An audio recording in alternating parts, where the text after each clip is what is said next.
반갑습니다. 강튜브 스포츠 채널에 방문해주셔서 감사합니다. 스포츠는 데이터로만 판단할 수 없습니다. 하지만 최대한 많은 변수를 줄이는 게 중요하다고 생각합니다. 가장 높은 확률로 정답을 찾아가겠습니다. 영상 시작 전에 구독과 좋아요 한 번씩만 간곡히 부탁드리며 이어서 경기 분석을 시작하겠습니다.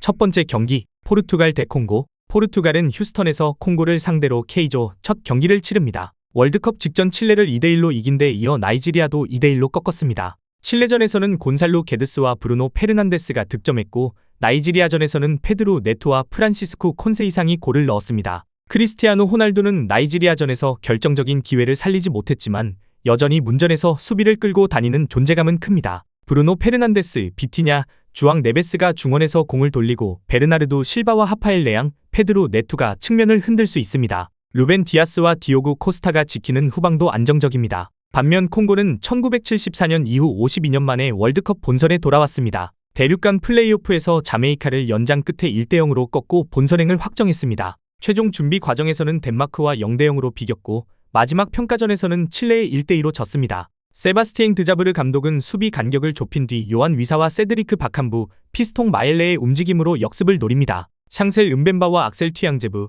에런 완비사카가 버티는 수비진은 힘과 경험이 있습니다. 다만 로키 부시리는 부상으로 최종 명단에서 빠졌고, 에런 치볼라가 대체 발탁됐습니다. 콩고는 빠른 전환과 세트피스가 강점이지만 강한 압박을 받으면 후방에서 공을 오래 지키기 어렵습니다. 결론을 말씀드리면 포르투갈은 초반부터 공을 독점하다시피 하며 거세게 몰아붙일 것이 분명합니다. 콩고의 수비 숫자를 늘리면 초반에는 공간이 많지 않을 수 있지만 브루노 페르난데스와 비티냐가 중앙에서 압박을 풀고 측면으로 전환하면 계속 기회를 만들 수 있습니다. 콩고디알은 위사의 속도와 바캄부의 침투로 몇 차례 위협적인 장면을 만들 수 있습니다. 문제는 그 몇 안 되는 공격 기회를 얼마나 잘 살릴 수 있느냐에 달렸습니다. 포르투갈은 교체 카드까지 공격 자원이 풍부하고 후반으로 갈수록 측면에서 차이를 만들 가능성이 큽니다. 콩고의 투지는 만만치 않지만 전력과 경기 운영 능력에서는 포르투갈이 월등합니다. 최종 스코어는 포르투갈 3대1 승리가 예상됩니다. 추천 베팅 홈팀 핸디캡 승 오버.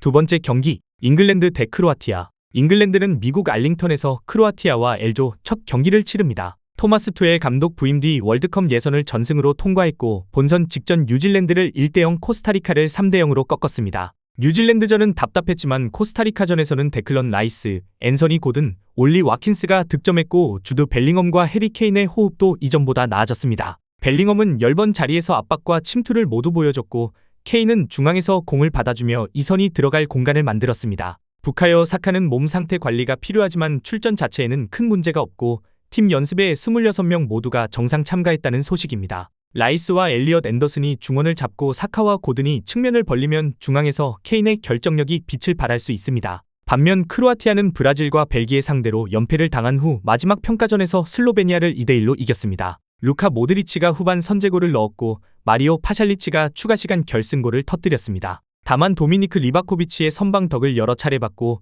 후방 실수로 동점골을 내준 장면은 불안했습니다. 질라트코 달리치 감독은 3-4-2-1 전환을 준비하고 있으며 페타르 무사가 선발 공격수로 나설 가능성이 거론됩니다. 모드리치, 마테오 코바치치, 페리시치는 경험이 풍부하지만 활동량 부담이 있습니다. 요슈코 그바르디올은 부상에서 돌아와 출전 가능성이 높고, 루카 부슈코비치와 함께 수비 중심을 잡을 전망입니다. 크로아티아는 노련하지만 경기 속도가 빨라질 때 수비 뒷공간이 자주 열린다는 점이 문제입니다. 결론을 말씀드리면 두 나라는 2018년 월드컵 준결승에서 만났고, 당시 1대1 무승부 이후 연장전에서 크로아티아가 한 골을 추가해 결승에 진출했습니다. 공식 결과는 무승부이며 지난 6번의 맞대결에서 잉글랜드가 4승 2무로 압도하고 있습니다. 마지막으로 싸웠던 2021년 유로 본선 조별리그 때도 잉글랜드가 1대0으로 이겼습니다. 현재 잉글랜드의 전력과 선수층은 크로아티아보다 앞서고 있습니다. 크로아티아가 모드리치와 코바치치의 패스로 압박을 풀면 경기 초반은 팽팽할 수 있습니다. 그러나 잉글랜드가 라이스와 앤더슨을 앞세워 중원 압박을 강하게 걸면 크로아티아의 전진 속도는 떨어질 수밖에 없습니다.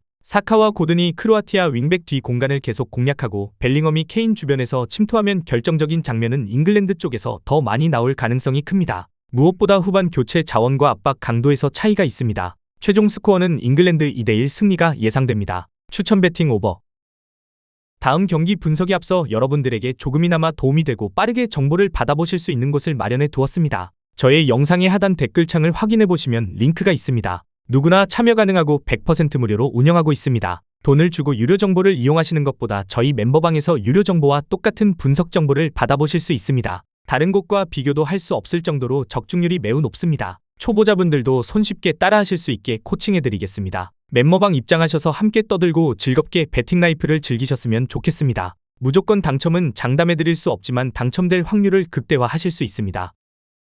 세 번째 경기, 가나 대 파나마. 가나는 토론토에서 파나마를 상대로 L조 첫 경기를 치릅니다. 작년 11월부터 올해 3월까지 A매치 4연패를 당했고 결국 월드컵 본선을 앞두고 감독이 교체됐습니다. 카를로스 케이로스 감독 부임 이후로도 멕시코에 패한 후 웨일스와 1대1로 비겼습니다. 웨일스전은 후반 어니스트 누아마의 돌파에 이어 케일럽 이렌키가 마무리하여 선제골을 넣었습니다. 그러나 추가 시간 동점골을 내주며 최근 평가전 무승 흐름을 끊지 못했습니다. 공격은 앙투안 세메뇨, 이냐키 윌리엄스, 조던 아이우, 누아마가 맡았습니다. 세메뇨는 웨일스전에서 무리하지 않고 휴식을 취했고 본선 첫 경기에서 핵심 역할을 맡을 가능성이 큽니다. 변수는 전력 누수에 있습니다. 모하메드 쿠두스는 허벅지 부상으로 대회에 나서지 못하고 알렉산더 지쿠도 햄스트링 부상으로 제외됐습니다. 토마스 파티는 캐나다 비자 문제로 파나마전에 출전할 수 없습니다. 반면 남아는 두 번째 월드컵 본선에 나섭니다. 토마스 크리스티안센 감독은 2018년보다 더 단단한 팀을 만들었다는 평가를 받고 있으며 아니발 고도이와 아달베르토 카라스키아를 중심으로 중원을 구성합니다.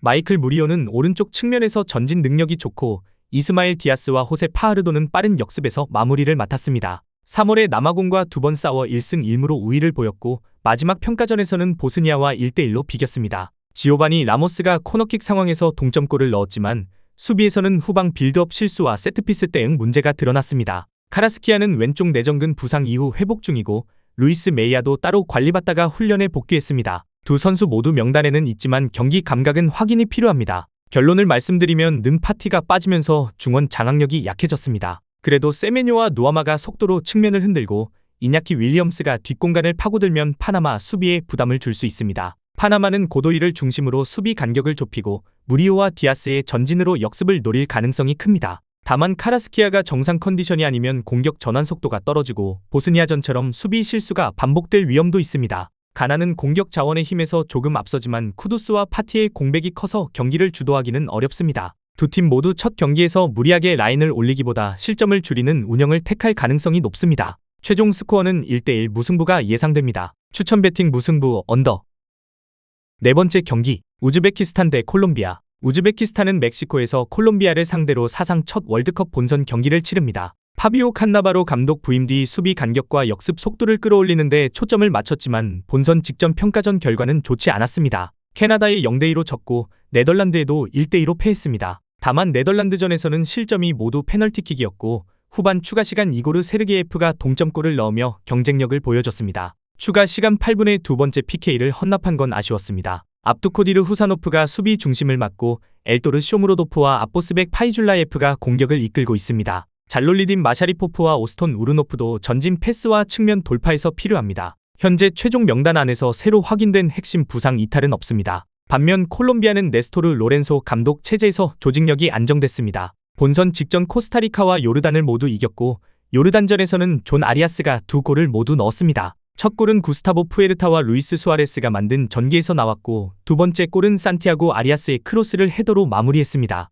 루이스 디아스는 왼쪽에서 가장 위협적인 선수이고 하메스 로드리게스는 전진 패스와 세트피스에서 여전히 영향력이 큽니다. 다니엘 무뇨스와 다빈손 산체스, 존 루쿠미가 지키는 수비진도 경험이 많습니다. 결론을 말씀드리면 우즈베키스탄은 후사노프를 중심으로 수비 숫자를 충분히 두고 쇼무로도프의 제공권과 세르게예프의 침투를 활용하려 할 것입니다. 콜롬비아가 초반부터 라인을 높이면 한두 차례 역습 기회는 만들 수 있습니다. 그러나 우즈베키스탄은 강한 압박을 받을 때 후방 전개가 흔들리고 중원에서 공을 오래 지키는 힘도 떨어집니다. 콜롬비아는 하메스가 공을 잡고 디아스와 아리아스가 좌우에서 움직이면 상대의 수비 간격을 계속 벌릴 수 있습니다. 리차르드 리오스와 헤페르손 레르마가 중앙을 장악하면 우즈베키스탄의 역습을 차단하는 효과도 기대할 수 있습니다. 첫 경기의 부담을 고려하더라도 이 경기는 콜롬비아 쪽으로 크게 기웁니다. 남미에 위치한 콜롬비아는 고지대 경기 경험도 훨씬 많다는 점에서 상황 적응력도 더 뛰어날 것으로 보입니다. 최종 스코어는 0대2 콜롬비아 승리가 예상됩니다. 추천 배팅 핸디캡 무승부 언더.